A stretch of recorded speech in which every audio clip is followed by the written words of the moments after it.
Sony A7 IV camera ইউজারদের জন্য good news, কেননা version 4 update চলে এসেছে। সো আপনারা যারা প্রিভিয়াস ভার্সন ইউজ করছেন আপনারা চাইলে এখন কিন্তু এটাকে আপডেট করে নিতে পারেন। আর কিভাবে আপডেট করব এবং আপডেট করার পরবর্তীতে আসলে কী কী সুবিধা পাবো সেটা নিয়ে আজকে আমি কথা বলবো। তো চলুন বেশি কথা না বলে চলে যায় আমাদের মেন ভিডিও।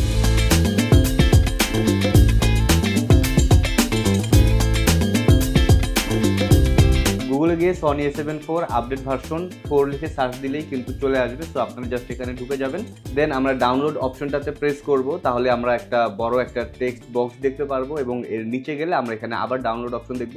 এটাতে প্রেস করলে আমরা নতুন একটি পেজে চলে আসবো এবং এই পেজে আসলে আমরা তিনটা অপশন পাবো। সনি ওয়েবসাইট থেকে প্রেফার করে আমরা যেন একটি অ্যাকাউন্ট তৈরি করে নিই। সো আমরা যদি অ্যাকাউন্ট না থাকে সেক্ষেত্রে নতুন একটি অ্যাকাউন্ট করে নিতে হবে, অথবা যদি অ্যাকাউন্ট থাকে তাহলে সেই অ্যাকাউন্টে লগ ইন করতে হবে। আর যদি অ্যাকাউন্ট না থাকে আপনি চাইলে সেখান থেকেও আসলে ডাউনলোড করতে পারবেন। তো আমি এখন রেগুলার ওয়েতেই একটি অ্যাকাউন্ট ক্রিয়েট করব, দেন আমি ডাউনলোড করব।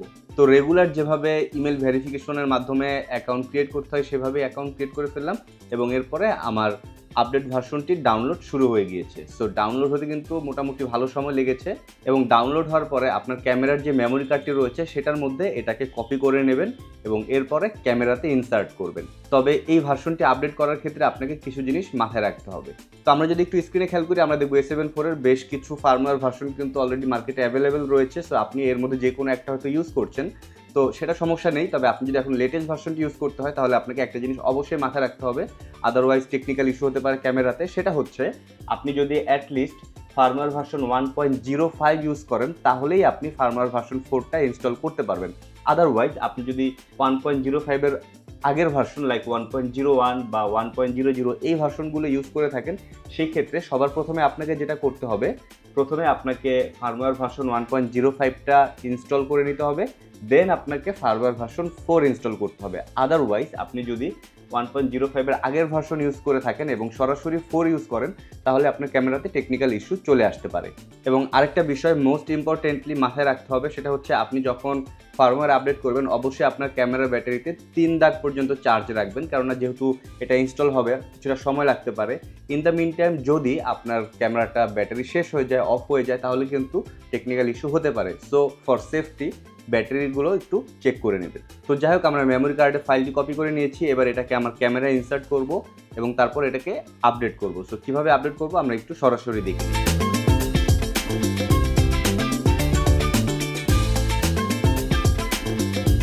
আমি প্রথমে মেনুতে যাব, একদম নিচে গিয়ে আমরা ভার্সন অপশনটি পেয়ে যাব। এটার ভিতরে ঢুকলে আমরা আমাদের প্রিভিয়াস ভার্সনটি দেখতে পারবো। তো এই কর্নারে সফটওয়্যার আপডেট অপশন রয়েছে, এটার ভিতরে ঢুকলে আমরা এরকম একটি বক্স পাবো। এখান থেকে আমরা নিচে যাব, দেন নিচে গিয়ে আমরা এক্সিকিউট অপশনটাকে প্রেস করব। ব্যাস, একদম সিম্পল, এছাড়া বেশি কোনো কাজ নেই। বাট এখন কিন্তু মোটামুটি 4-5-6 মিনিটের মতো সময় লাগবে। আপনারা যদি খেয়াল করেন দেখবেন ক্যামেরার নিচের দিকে ছোট একটা রেড লাইট ব্লিঙ্ক করছে, দ্যাট মিনস এটা এখন আপডেট হচ্ছে। সো ভয় পাওয়ার কিছু নেই। মনে হতে পারে যে ক্যামেরা হ্যাং করলো কিনা বা কোনো প্রবলেম হলো কিনা, কোনো সমস্যা নেই। মোটামুটি 4-5 মিনিট সময় নেবে আপডেট হতে, দেন এটা অটোমেটিক আপডেট হয়ে গিয়েছে। এই নোটিফিকেশনটা আপনার ক্যামেরায় চলে আসবে।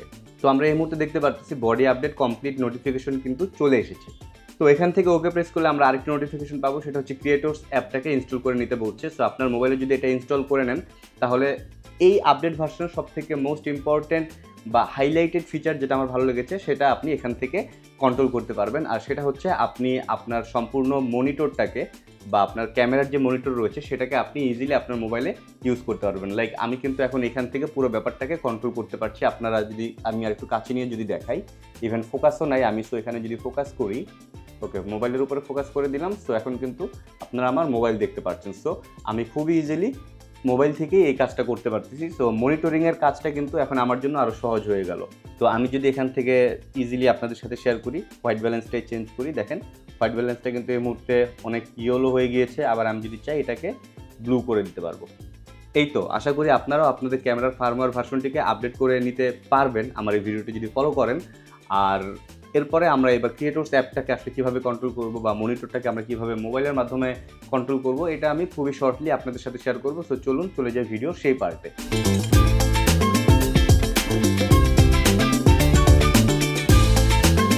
তো সো ইনস্টল করার পরে আমরা এটা ওপেন করলাম। ওপেন করলে আমরা এখানে ক্যামেরা কানেক্ট করে নেব। ব্লুটুথ এবং ওয়াইফাই এবং ক্যামেরা স্ট্যাটাস চেক করে ক্যামেরার সাথে কানেক্ট হয়ে যাবে। তো এই মুহূর্তে কানেক্ট হয়ে গেল এবং ওপেন হয়ে গিয়েছে। আমরা এখানে বেশ কিছু অপশন দেখতে পাচ্ছি। প্রথমে আমি এখানে খেয়াল করে দেখব আইরিশ রয়েছে f1.8। সো এটার উপরে যদি আমরা ক্লিক করি তাহলে আমরা এখান থেকে আমাদের ইচ্ছা মতো অ্যাপারচার চেঞ্জ করতে পারবো। এছাড়াও এখানে অটো ফোকাস, ম্যানুয়াল ফোকাস অপশনটি রয়েছে। নিচে রয়েছে ফোকাস এরিয়া। সো এটাতে ক্লিক করে আপনি ফোকাস এরিয়া বা ফোকাস মোডটাকে আপনার ইচ্ছে মতো এখান থেকে চেঞ্জ করে নিতে পারবেন।